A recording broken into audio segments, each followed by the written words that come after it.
Calhoun woman is learning how to use her eyes to communicate with people around her. Sydney Wellington was born with Rett syndrome. It's a rare disorder that affects some girls. She hopes that a special eye-gazing computer can help her fulfill her dream of one day graduating from high school. The Fox Medical Team's Beth Galvin has her story.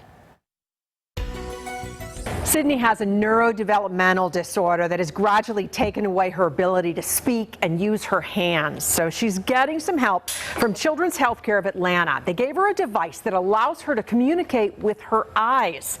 And we caught up with her just as she was learning how to use it.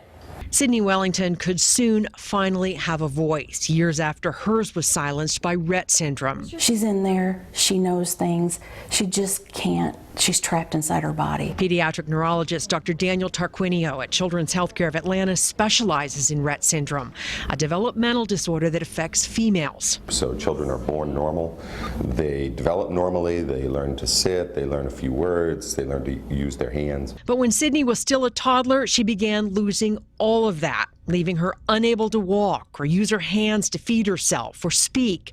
But at 20, she does have one secret weapon, her eyes. One of the strengths of people with Rett syndrome is that they have excellent eye gaze. In fact, it's described as unnaturally piercing.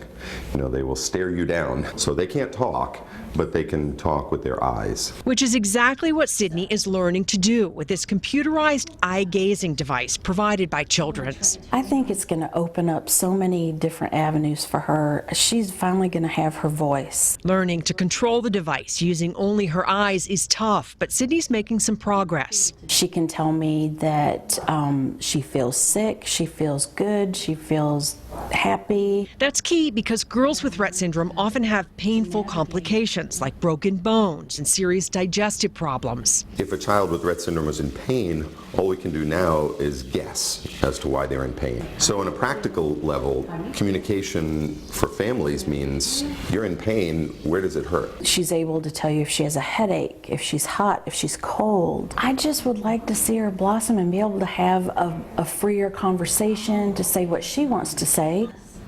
And you can see that Sydney is still learning how to use her eyes to control the device. Her mom says she used it at school to ask someone to lift her out of her wheelchair so she could take a nap.